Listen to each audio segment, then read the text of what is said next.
मेरे प्यारे बच्चों। तो चलिए, सरफेस केमिस्ट्री के पहले पार्ट को हमने कंप्लीट कर लिया है। अभी अपन लोग बात करने वाले हैं दूसरे पार्ट। और आपको पिछली बार मैंने बता दिया था, पिछले वीडियो में आपको याद होगा कि हम लोग किसके बारे में बात करने जा रहे हैं, कैटलिस्ट के बारे में।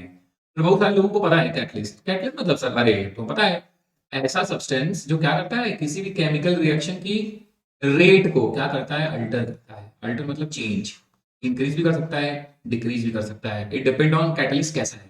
अगर वो पॉजिटिव कैटलिस्ट होगा तो रेट ऑफ रिएक्शन को इंक्रीज करेगा, नेगेटिव कैटलिस्ट होगा तो रेट ऑफ रिएक्शन को डिक्रीज करेगा। तो catalyst means what, catalyst are the substance which alter the rate of reaction, rate of the chemical reaction. ठीक है, आप ये सब जानते हो। विदाउट इन्वॉल्विंग इट, ऐसा नहीं कि ये यूज हो जाएगा, खत्म हो जाएगा, नहीं।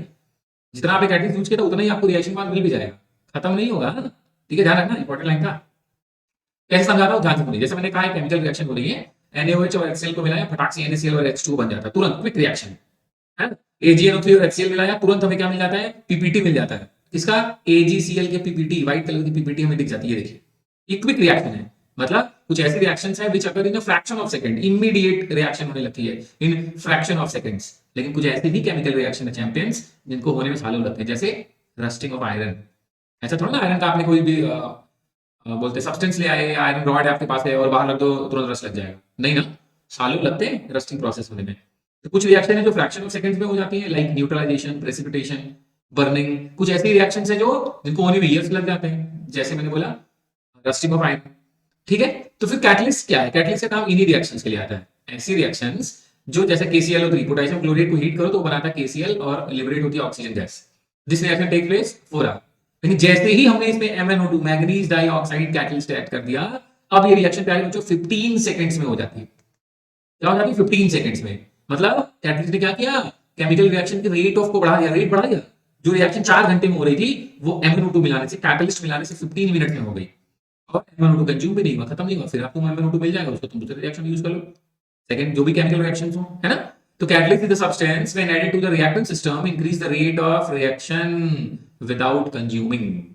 खुद कंज्यूम नहीं होता, लेकिन रेट ऑफ रिएक्शन को क्या कर देता है, पॉजिटिव कैटलिस्ट है तो इंक्रीज कर देगा। ठीक है, हेलो।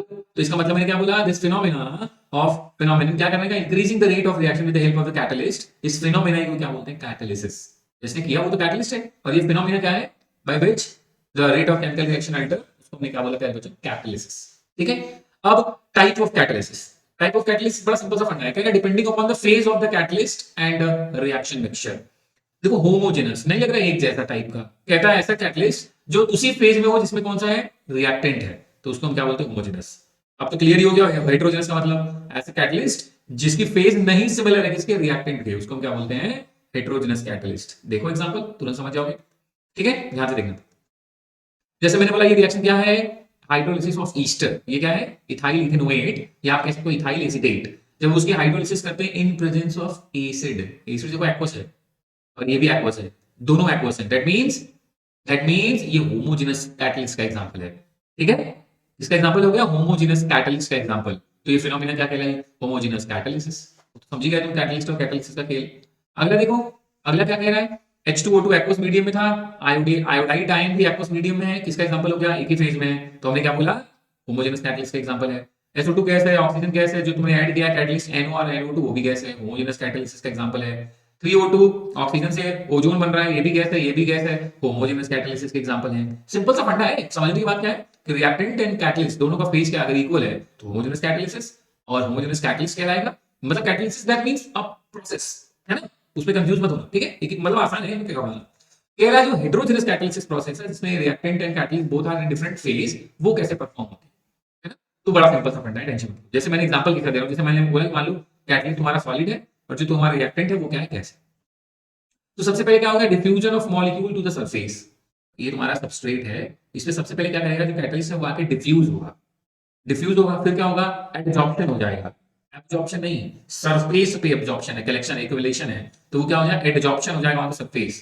ठीक, तो सरफेस पे एब्जॉर्ब हो जाएगा तो क्या बना लेगा, दोनों आपस में मिल जाएंगे, बना लेंगे कुछ ना कुछ प्रोडक्ट बन जाएगा। फिर फाइनली क्या होगा, अरे फाइनली रिएक्टेंट से क्या बन गया, प्रोडक्ट। कैटलिस्ट अपना काम किया, बन गया प्रोडक्ट। फिर क्या होगा, एब्जॉर्प्शन हो गया, अब डीजॉर्प्शन। यहां से क्या होगा, एडजॉर्बेंट है ये, एडजॉर्बेंट यहां से रिमूव होगा, डीजॉर्प्शन होगा प्रोडक्ट्स का। ठीक है, और फिर से तुम्हारा कैटलिस्ट अलग और प्रोडक्ट तुम्हारा अलग।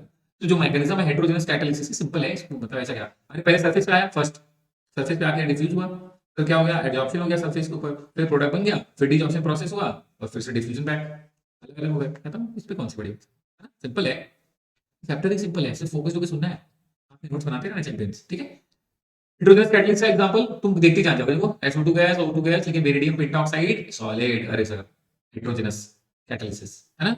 ये nitrogen gas, ammonia gas, iron, finally divided iron सुना होगा, सॉलिड, हेटेरोजेनस कैटालिसिस का एग्जांपल है, ठीक है।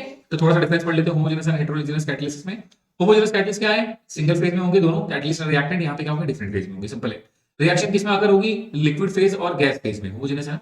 सॉलिड और वो तो वैसे भी स्टेट नहीं हो पाएंगे, है ना, मतलब डिफरेंट फेजेस है ना। तो कह रहा है रिएक्शन अगर लिक्विड फेज और गैसेस फेज, ठीक है, दोनों सॉलिड होंगे तो वैसे भी रिएक्शन कहां हो पाएगी, दो सॉलिड को बगल अगल बगल को रिएक्शन हो जाएगी, नहीं होगा ना। तो इसलिए वो बोल रहा है कि होमोजेनस वाले लिक्विड फेज में या गैस फेज में होंगे तभी रिएक्शन हो पाएगी। और हेटेरोजेनस में क्या कह रहा है, reaction does not occur in liquid और gas phase but occur in the surface of solid, example दिया था ना, सॉलिड के सरफेस पे आएगा, एडसॉर्प्शन प्रोसेस होगा। तो हेटेरोजेनस में कोई ना कोई क्या, surface of solid catalyst, catalyst में सॉलिड होने ही होना तय है, ठीक है। अगला देखिए क्या कह रहा है, होमोजेनस में the rate of reaction does not depend on the surface area, अरे यहाँ एडसॉर्प्शन थोड़ा ना हो रहा है, सरफेस एरिया पे डिपेंड करे, यहाँ एडसॉर्प्शन हो रहा है तो सरफेस एरिया पे डिपेंड करेगा। हेटेरोजेनस में तो एडसॉर्प्शन हुआ था, कलेक्शन हुआ था, है ना। फोर्थ प्रोसेस क्या कह रहा है, होमोजेनस में कह रहा था catalyst dissolve into the gas phase और द सॉल्यूशन, सिंपल सा फंडा कह रहा है भाई, दोनों लिक्विड लिक्विड है, डिसॉल्व दोनों गैस गैस है, तभी आपस में क्या होगा, डिसॉल्व हो जाएगा इनटू द गैस फेज और द सॉल्यूशन फॉर्म में लिक्विड फेज में। यहाँ कह रहा है the catalyst does not dissolve, कहां से डिसॉल्व हो सकता है भाई, कैटलिस्ट डिफ्यूज हुआ, एक्युमुलेट हुआ सरफेस पे, लेकिन डिसॉल्व नहीं हो गया, मिल थोड़ा गया, फेज है ना, एक सॉलिड है एक लिक्विड है, एक सॉलिड है इन एक्वस फॉर्म में, तो कहां से हो पाएगा, नहीं हो पाएगा, ठीक है। होमोजेनस में कह रहा है catalyst can not be easily separated, क्योंकि दोनों का फेज सिमिलर है ना, तो सेपरेट करना मुश्किल है, बट यहां तो बड़े आसानी से हो जाएगा, कैन बी इजीली सेपरेटेड। भैया वो सॉलिड थे, ये गैस है या ये एक्वस फॉर्म में है, तो बड़ा आसानी से सेपरेट हो जाएंगे, है ना। होमोजेनस वाली रिएक्शंस क्या होंगी, फास्टर होंगी, और हेटेरोजेनस वाली, और कैटलिस्ट तो ऐड है, ऐसा नहीं कि धीमा चल रहा है, होगा इसके कंपेयर में क्या होगा, स्लोअर देन, होमोजेनस के कंपेयर में क्या होगा, स्लोअर। सिंपल सी बात है, 6 पॉइंट आपने पढ़े, है ना, 3 4 5 आ गए तो आपका काम थ्योरेटिकली हो गया। और यहाँ कोई ऐसा क्वेश्चन बन नहीं सकता एमसीक्यू में जो तुम्हें ना आता हो, सिंपल है, सारी बातें आपने टोटली दूसरे से अलग ही है, कोई टेंशन नहीं है, ठीक है। तो कैटलिस्ट के कुछ प्रॉपर्टीज देख लीजिए, ठीक है, जनरल कैरेक्टरिस्टिक्स। कह रहा कैटलिस्ट रीजनरेटेड, जान रहे हो तुम, कैटलिस्ट कंज्यूम तो होता नहीं केमिकल रिएक्शन में, तो वो प्रोडक्ट बनेगा तुम्हारा कैटलिस्ट फिर से तुम्हें मिल जाएगा, तो वो फर्दर से रिएक्शन में आप यूज कर सकते हो। तो वही दिखा रहा है कि कैटलिस्ट क्या होगा, रिएक्शन में कंज्यूम नहीं हो जाता, वो क्या होता है, रीजनरेट हो जाता है फॉर द नेक्स्ट, है ना। दूसरा क्या कह रहा है कि जो रिवर्सिबल रिएक्शन को ये अफेक्ट नहीं करता कैटलिस्ट, क्योंकि जितना ये रेट ऑफ फॉरवर्ड रिएक्शन को बढ़ाएगा उतना ये रेट ऑफ बैकवर्ड को भी कर देगा, तो इक्विलिब्रियम पे कोई फर्क नहीं पड़ेगा, बस हाँ वो इक्विलिब्रियम जो 2 घंटे में आने वाली थी वो जल्दी आ जाएगी, कैटलिस्ट सारा फॉरवर्ड बैकवर्ड दोनों को कर देगा। तो कह रहा है ये रिवर्सिबल रिएक्शंस में क्या करता है, रेट ऑफ फॉरवर्ड और रेट ऑफ बैकवर्ड दोनों ही रिएक्शन को क्या करता है, इंक्रीज करता है, ठीक है। Catalyst does not shift the equilibrium but helps to attain equilibrium quickly, जो मैंने बात बोला वही लिखा है ना, इक्विलिब्रियम शिफ्ट नहीं करेगा, बट जो इक्विलिब्रियम 2 घंटे में रिएक्शन करती, रिवर्सिबल रिएक्शन अटेन करती, अब ये कैटलिस्ट के प्रेजेंस में क्या करेगा, जल्दी क्विक अटेन कर लेगा, ठीक है। कह रहा है an extremely small amount of catalyst cause considerable increase in the rate of reaction, कह रहा है बहुत ज्यादा कैटलिस्ट नहीं होता है किसी केमिकल रिएक्शन में, उसका थोड़ा सा भी अमाउंट क्या है, केमिकल रिएक्शन को क्या कर देता है, इंक्रीज कर देता है। जैसे देखो हाइड्रोजन पेरोक्साइड के डीकंपोजिशन में प्लैटिनम यूज होता है कैटलिस्ट, उसका अमाउंट देखो कितना यूज हुआ है, ओनली 10 की पावर 8 मोल पर लीटर या मोल पर डीएमक्यू, ओनली 10 की power -8, very small amount, extremely small amount है जो क्या कर सकता है, अपना काम कर सकता है कैटलिस्ट में, ठीक है। जैसे कि एंजाइम अपने अपने जितने अपने बॉडी में जो बायोकेमिकल रिएक्शन होती है उसमें कैटलिस्ट मतलब क्या, एंजाइम का एक तरीके का बायोकेमिकल कैटलिस्ट है ना? तो one molecule of enzyme catalase under certain conditions decomposes 5 million molecules of H2O2 in 1 minute, 5 million, ठीक है। मतलब ये बताना चाह रहा है कि वेरी स्मॉल अमाउंट, या आप कह सकते हैं एक्सट्रीमली स्मॉल अमाउंट में भी कितना इसका सिग्निफिकेंस है, ये अपना काम कर देगा, ठीक है। ध्यान से देखिए कैटलिस्ट सबसे इंपॉर्टेंट लाइन ये एक्टिवेशन एनर्जी को क्या कर देता है, कम कर देता है, जिससे रिएक्शन जल्दी से हो जाती है ना। जैसे समझो मैंने कहा कि H2O2 का जो डीकंपोजिशन था, अगर वो रूम टेम्परेचर पे हो तो उसको होने के लिए कितना एक्टिवेशन एनर्जी चाहिए थी, 67 किलो जूल पर मोल चाहिए, लेकिन जैसे ही हम आयोडाइन ऐड करते हैं अब एक्टिवेशन एनर्जी से कितना चाहिए होता है, 57 किलो जूल पर मोल, एक्टिवेशन एनर्जी क्या हो गई, कम हो गई, कम हो गई तो रिएक्शन जल्दी से जाएगी।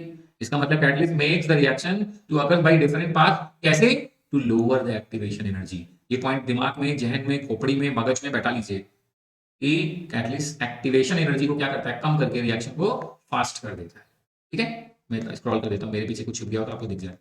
ठीक है, कैटलिस्ट क्या करता है, एक्टिवेशन एनर्जी को क्या करता है, लोअर डाउन करके रिएक्शन की स्पीड को क्या कर देता है, फास्ट। ठीक है, फिफ्थ पॉइंट कह रहा है कैटलिस्ट जो है does not affect the energy of reactant and products.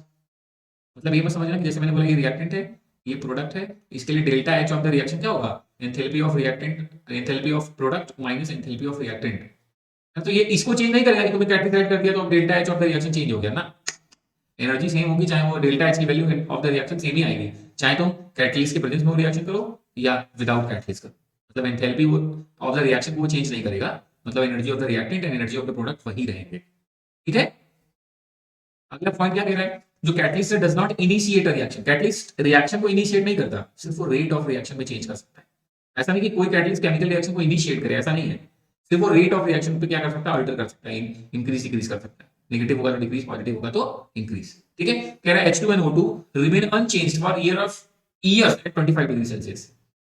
Room temperature पे हाइड्रोजन एंड ऑक्सीजन ऑब्वियसली जहां बैठ के पढ़ रहे होंगे वहां होंगे दोनों रूम टेम्परेचर पे, और कई सालों तक रहे, कोई दिक्कत नहीं है ना। लेकिन how in certain cases the catalyst is found in initiate the reaction. मतलब सिंपल, इस लाइन का मतलब क्या कह रहा है, लेकिन जैसे ही हम प्लेटिनम वायर एडिट कर देंगे मिक्सचर में जहां हाइड्रोजन एंड ऑक्सीजन है वहां प्लेटिनम वायर, तो रिएक्शन स्टार्ट हो जाएगा immediately and rate becomes so high that जब मिक्सचर क्या करेगा, एक्सप्लोड हो जाएगा, हाइड्रोजन जलने लगेगा, एक्सप्लोजन हो जाएगा अगर वहां पे क्या कर देंगे, प्लैटिनम वायर को ऐड कर देंगे द मिक्सचर, है ना। तो कहना चाह रहा है कि कैटलिस्ट इनिशिएट नहीं करता केमिकल रिएक्शन को, इनहेंस करता है रेट ऑफ रिएक्शन को, लेकिन कुछ ऐसी रिएक्शन है जहां वो इनिशिएट करने के साथ रेट ऑफ रिएक्शन को बढ़ा देता है, जैसे यही वाला एग्जांपल में जो दे रहा है H2NO2, जैसे आपने प्लैटिनम यूज किया, प्लैटिनम कैटलिस्ट की तरह काम करता है, H2O2 है उसमें, ठीक है। तो अभी क्या करा, ये इनिशिएट भी कर दिया, मोस्ट ऑफ द टाइम नहीं करता, मैंने क्या बोला, कुछ केसेस हैं जहां पे इनिशिएट भी कर देता है, जैसे मैंने एग्जांपल दिया कि मां जहन में मार रहे। तो अभी अब एंजाइम क्या है, अभी सर आपने बताया, तो it is a biochemical catalyst. अपनी बॉडी में जो बायोकेमिकल रिएक्शंस होती हैं, रेस्पिरेशन प्रोसेस हो रही है ना, ब्रेक डाउन हो रहा है, डाइजेशन हो रहा है ना, बहुत सारी प्रोसेस अपनी अपनी केमिकल रिएक्शन अपनी बॉडी में भी हो रही है, तो उसको मैंने क्या बोला, वो जो कैटलिस्ट परफॉर्म करता है उस कैटलिस्ट को बोलते हैं, वो बायोकेमिकल कैटलिस्ट है, उसको हम क्या किस नाम से बुलाते हैं प्यारे बच्चों, एंजाइम्स। तो एंजाइम्स आर बायोकेमिकल कैटलिस्ट। ठीक है, जितनी बायोलॉजिकल रिएक्शंस है उनको जो कैटलाइज करता है उसको हम कैटलिस्ट ना बोल के क्या बोलते हैं, एंजाइम्स बोलते हैं। ठीक है, इसलिए मैं बोल रहा हूँ एंजाइम्स आर बायोकेमिकल कैटलिस्ट। ठीक है, जैसे जो केन शुगर है, केन शुगर को वाटर में ऐड कर दीजिए, तो हम ऐड करते हैं कौन सा एंजाइम, इनवर्टेज, इसलिए इसका नाम भी inversion of cane sugar. Invertase क्या करता है, इस केन शुगर को तोड़ देता है ग्लूकोज और फ्रक्टोज में, ये एंजाइम है, कैटलिस्ट नहीं है। ठीक है, वैसे ग्लूकोज का एनारोबिक रेस्पिरेशन अगर हो जाए, है ना, तो वो किसमें चेंज हो जाता है, in the presence of जाइमेज enzyme, ethyl alcohol में और CO2 में। तो ये भी एंजाइम है, ये भी कैटलिस्ट नहीं है, इट इज एंजाइम। ये यार एक तो बहुत कॉमन रिएक्शन आपको याद होगा, है ना, सुक्रोज को पे काम करता है इन्वर्टेज, ब्रेक डाउन करता है ग्लूकोज एंड फ्रक्टोज में, ग्लूकोज से फर्दर काम करता है जाइमेज एंड ब्रेक डाउन करता है अल्कोहल एंड CO2 में।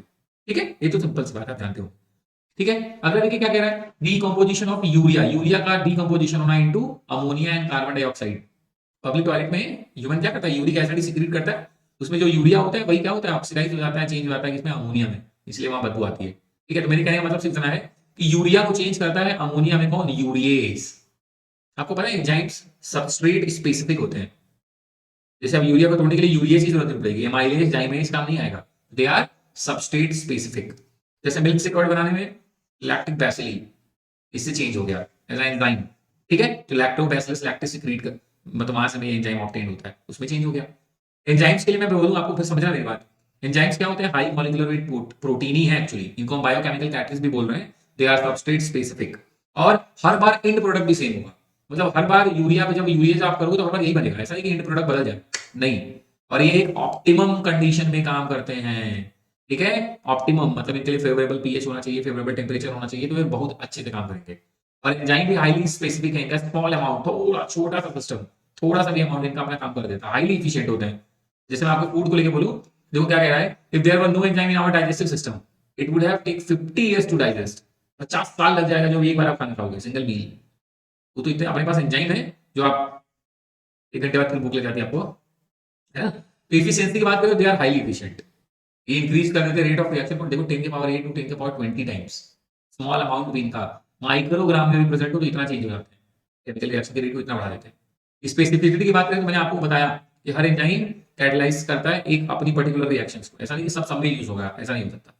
स्मॉल क्वांटिटी भी इनकी, small quantity is needed because they are regenerated, खत्म तो होना नहीं है, जो क्वांटिटी आपने यूज किया तो फिर से कंज्यूम होगा फर्दर केमिकल रिएक्शंस में, खत्म तो होना नहीं है, है ना। फोर्थ क्या कह रहा है, इनके लिए ऑप्टिमम टेम्परेचर एंड प्रेशर चाहिए, तो टेम्परेचर है अपना body temperature 37 degree Celsius, pH क्या है 7.4, ह्यूमन बॉडी अपने ब्लड का पीएच भी इसी का अराउंड है 7.1 से 4 के बीच में, तो उसी पीएच पे ये अच्छे से काम करते हैं। अपने बॉडी का जो टेम्परेचर उस टेम्परेचर पे एंजाइम अच्छे से काम करते हैं। ठीक है, क्लियर? कैसे काम करते हैं, कैसे एंजाइम कैटालिसिस रिएक्शन होगी, तो वही सिंपल सी बात है। सबसे पहले एंजाइम क्या करेगा, सबस्ट्रेट के पास आएगा और एंजाइम सबस्ट्रेट कॉम्प्लेक्स बना लेगा, फिर एंजाइम अलग हो जाएगा और ये सबस्ट्रेट किसमें चेंज हो जाएगा, प्रोडक्ट में चेंज हो जाएगा, है ना? ये देखो ना, ये आपका जो सबस्ट्रेट है उसी के हिसाब से एंजाइम में ये लॉक्स बने हुए हैं। इसको एमिल फ्रिसर नाम के साइंटिस्ट थे, उन्होंने लॉक एंड की मॉडल से समझाया, ये अपने आप को चेंज कर लेगा और इसी हिसाब से अपने आप को बना लेगा।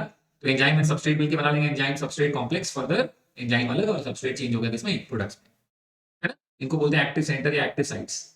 ठीक, नीचे पॉइंट्स आपके लिए एक बार पढ़ लेते हैं क्या कह रहा है। कह रहा है there are active centres on the surface of the enzyme, मैंने बताई थी आपको। These cavities are the characteristic shape, एक पर्टिकुलर शेप के हैं, एंड पजल्स इसमें कुछ एक्टिव ग्रुप्स होते हैं जैसे कि amino group, acidic group, thiol और हाइड्रोक्साइड ग्रुप, ये प्रेजेंट होते हैं। ठीक है, मतलब ये कहने का मतलब वो एक्टिव साइट्स हैं, और एक्टिव साइट मतलब खाली जगह नहीं है, वहाँ भी कोई ना कोई ऑब्वियसली केमिकल है, तो कोई ना कोई ग्रुप लगा था, वही ये बताना चाह रहा था। ठीक है, अमाइंस, एसिड, थायोल, अल्कोहल, ये सब ग्रुप वहाँ पे लगे होते हैं। ठीक है, ये प्यारे बच्चों कौन सा हिस्सा खत्म हुआ, दूसरा हिस्सा सरफेस केमिस्ट्री का। पहला absorption and adsorption and third Freundlich adsorption isotherm, उनके बारे में बात हुई। दूसरे में कैटलिस्ट एंड एंजाइम के बारे में बात हुई, और तीसरी वीडियो में अपन लोग बात करेंगे colloidal solution, true solution, suspension, colloidal की प्रॉपर्टीज, इन्हीं के बारे में हम लोग बात करेंगे। ठीक है, तो ये हिस्सा भी बड़ा आसान था, उम्मीद करता हूँ आपको सारी बातें क्लियर ही होंगी, है ना? बस एक बार रिवीजन दे रहे, फोकस होकर आपने सुना तो आपको वैसे भी याद हो गया होगा। ठीक है बच्चों, तो एज यूजुअल वही तरफ से जय श्री राधे, अपना ख्याल रखिए, खूब मेहनत से पढ़ाई करिए, नाम रोशन करिए, किसका किसका, अपना भी, घर वालों का भी, और अपने केमिस्ट्री का भी। ठीक है बच्चों, टेक केयर, बाय।